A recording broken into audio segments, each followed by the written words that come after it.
pleased to be joined on the guest line by the winner of the Price Cutter Charity Championship from yesterday at Highland Springs. He fired a 64. An Edmond, Oklahoma native, Max McGreevy, joins us here on the line. Max, congratulations, man. Thanks, guys. Thanks for having me on. Yeah, you bet. Tell us what was going through your heart. I mean, I know on 18 you had a chance for birdie, which would have gotten you you were just firing on that back nine. That would have been your 5th birdie. And I saw you kind of hit your fist on your thigh thinking you really wanted that one, but still going in with the day you had to be pretty proud. Yeah, no, it was a great day from the start. Just kind of got off to a good start and felt good throughout the entire day. And luckily got some birdies early and didn't have to press too much at the end. But yeah, had a little 4-footer there on the last hole, and unfortunately left it out there on the high side. Would have made my stress level go down a little bit more those last 30 minutes or hour after finishing up. But luckily it was enough and ended up just being an unforgettable day. Talk to us about the conditions at Highland Springs. Yeah, no, I mean, the course was in great shape. We had great weather all week. The wind was it gets a little gusty in there in between all those trees and stuff like that. Kind of gets swirling and gets a little difficult at times, but you can definitely, if you're hitting it well, kind of get on a run out there. And luckily that's what I did that last day. But greens were perfect all week long. You know, you gave yourself 15, 20 footers that seemed like you could kind of roll them in from anywhere out there. They're just perfect bent grass greens, and fortunately they had the course set up just perfect for us all week. So just felt kind of at home. Greens were very similar to what I grew up on, what I play now down in Dallas. So it's just ended up being a kind of homey feel to me all week long. So I really enjoyed the entire week. Your eagle on 11, that had to be, I mean, that's when you probably really got it into yourself that, okay, here we go, it's go time. For sure, yeah. I mean, I hadn't checked the leaderboard at all day long, and hit a really good 6-iron in there to about 8 feet on 11. Honestly, before I hit it, I was like, you know what, if I make this, I might actually get myself in the mix here a little bit. I mean, I didn't know that it was to probably tie at the time. I'm not really sure, and but just hit a really good putt, and just gave me a lot of confidence going into the rest of the round that I was hitting good shots, hitting good putts, just kind of had to keep giving myself chances. So. That was for sure the kind of turning point in the round where I was like, I actually have a chance here, I feel like. So how do you balance the risk-reward factor? Because, on the Korn Ferry Tour, I think what a lot of folks come to appreciate is, A, you're trying to get your tour card. You're trying to reach the PGA Tour. And you got to take chances, but you also have to know how to play the course in a way that you can't bury yourself. For sure, yeah.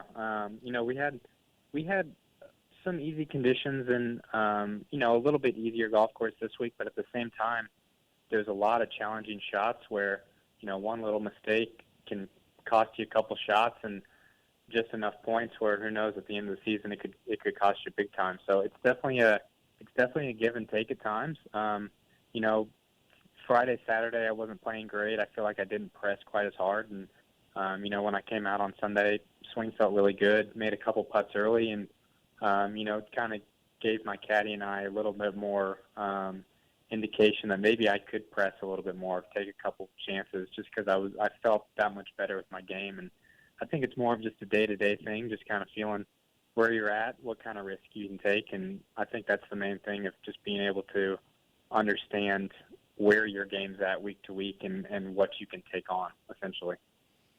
Visiting with Max McGreevy, the Price Cutter Charity Championship Korn Ferry Tour champion here over the weekend. And Max, what was your mindset like going in knowing that there wasn't going to be any fans? And how did you deal with that on the course? And was it your first time playing, obviously, in a Tour Championship event without fans? And how did you deal with it? Yeah, it's definitely difficult. I mean, the fans definitely kind of get you going, and you make a long putt or make a couple birdies in a row, and kind of get your blood pressure pumping a little bit more, knowing there's people out there watching. Luckily, they had a lot of volunteers out there. A lot of people from Missouri came out to volunteer this year. It was incredible to see how many people were out there to help. And honestly, there were so many volunteers out there. We were kind of getting cheers and claps, and made it a little bit better. But at the same time, you just kind of got to dig down and get that fire yourself. You got to just feel like you're your own like crowd, and just boost your ego and kind of get out there and just feel it out yourself. So it's definitely a lot more fun to have people out there watching, cheering you on, and kind of just keeping you going the entire time. But just gotta figure out how to basically do that yourself. Either that's with your caddy or just mentally trying to boost yourself up the entire week. But hopefully we can get people out back again soon. It's that much more fun. But still, it was a great week with all the volunteers out there. Did the geography kind of help you being so close to home? Did you get maybe a few more cheers being an Oklahoma kid? For sure, yeah. It got. I saw some OU hats a little later on in the week, and people out in their backyards and stuff like that yelling "Boomer" to me. So that definitely made me feel a little bit better and a little more at home. And my parents actually surprised me, and unfortunately they couldn't watch. They drove over though, and were there with me when I ended up winning, and had dinner over the weekend and whatnot. So it was cool to have my parents there, and then just a couple people here and there that I saw on the golf course kind of cheering me on, OU fans and whatnot. It was a lot of fun. Max, you've experienced so many highs and lows in the game of golf. With Oklahoma, you win a state, an NCAA title, and then after 1 year on the Korn Ferry Tour, you lose that status and are forced to go play on the PGA Tour in China for 14 weeks. And you found some success over there. You notched 9 top 10s. What changed in your time overseas? I don't know. I just feel like it was maybe a little bit of a growing up factor a little bit. When I played out on the Korn Ferry Tour in 2018, I was still, I think, 22, 23-ish, and I was still learning a lot, and I think just a little too young for my mind to kind of wrap my head around what I needed to do week to week. And when you take that long of a journey play over in China and have to spend that much time over there, it just gives you a little bit more time to think and just kind of realize what you have to do to reach that next level. I mean, I got the chance to play with a lot of good players in 2018, and got a lot of good experience that just led into 2019, and just took some confidence from a couple tournaments I had early on and just kind of ran with it. And I think I've kind of learned that over the years that, with golf, it's a lot to do with runs. So you're playing good, you gotta roll with it. And I think I did that over in China last year. And unfortunately I didn't get off to the best of starts so far this year in 2020, but, something finally clicked last week in San Antonio, and again, you just kind of got to run with it and feel good with it, and kept going this week, and everything clicked, and it worked out fantastically. And correct me if I'm wrong, but this is the first win you've had over a 4-day span. You'd won plenty of 3-day tournaments, but in terms of winning a 4-day tournament, this is a big hurdle that you crossed. Yeah, no, never won 4-day. I've won a couple times in college, and when I went over in China, it was actually shortened due to rain. So, I've kind of struggled on Sunday. If I've been around the lead, I might finish up there okay and finish high, but I've never actually put it together on Sunday to get the job done. So it feels good to finally get a 4-round event under my belt, and kind of just have that in the back of my mind, and just kind of again roll with it from week to week, and just realize that I do have what it takes to put 4 good rounds together. There's few better feelings when you're standing over a putt and you think it's going to go in. You're expecting yourself to make it. For sure.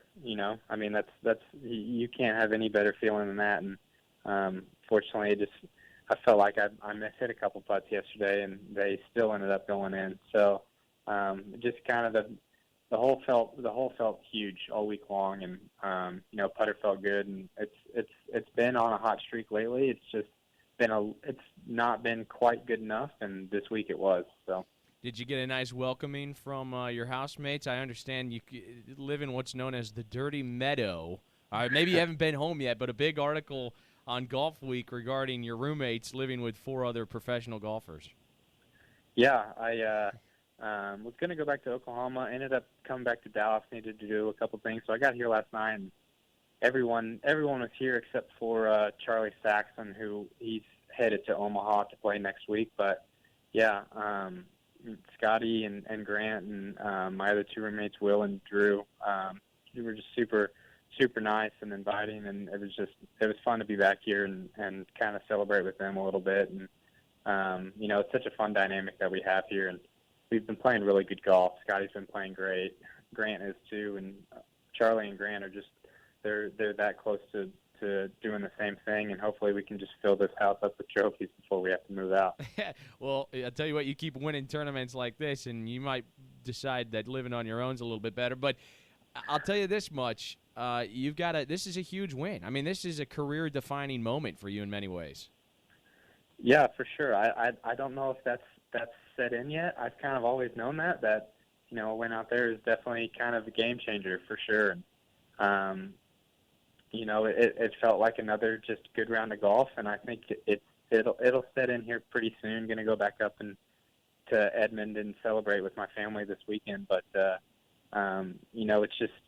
it's validation for everything that I feel like I've done over the years and the hard work that I've put in. And luckily it's come earlier in my career than later, and I just couldn't be more excited with it for how hard I feel like golf was in 2018, and the last year and a half, 2 years has just been a steady incline, I feel like, and it's been just a blessing to continue to grow and become a better player and golfer, and it's just been a fun journey out here with all of my friends and whatnot. Has your phone stopped blowing up yet? It's getting close. It was a little overwhelming when I first looked at my phone after all of it settled down yesterday. But I actually ended up getting a new phone last week. So if I wouldn't have gotten a new phone, I probably wouldn't even be able to respond to anybody. It was pretty broken last week. So I'm glad I ended up breaking down and buying a phone last week in San Antonio, and ended up definitely needing it this week for sure. Now you got to tell us the story on the broken phone, because Brooks Koepka's had a few of those where he slams his club into his bag and he breaks. I guess it was his caddy's phone who he broke like 3 different times. He was telling that. Did the story involve golf?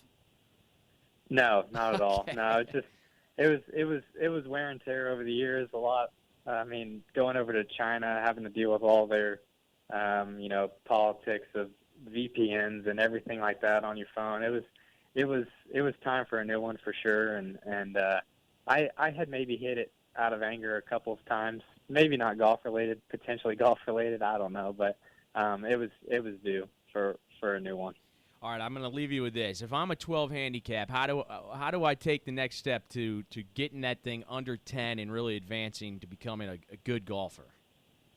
I think it's just getting rid of the silly shots. I feel like regular guy on the weekends, kind of playing with his friends, and I don't know, you might still be trying to hit it to 5 feet from 150 yards out, where most guys, if you are a 12 handicap, you're probably going to make bogey from there, if I had to guess, rather than, getting it into the middle of the green, 2-putt and making your par. You're probably going to save 2 or 3 shots around. So I just say a little more course management a little bit, but, you want to go out there and have fun too and make some birdies. So it's whatever, but I would say for most people it'd be some course management help for sure. It's great advice. Max, congratulations on the big victory. You've got big things ahead for your career, but you will always be known as the 2020 Price Cutter Charity Championship winner. Appreciate that. Thank you guys so much. You got it, man. Thank you. Max McGreevy joining us here on the JOCK. And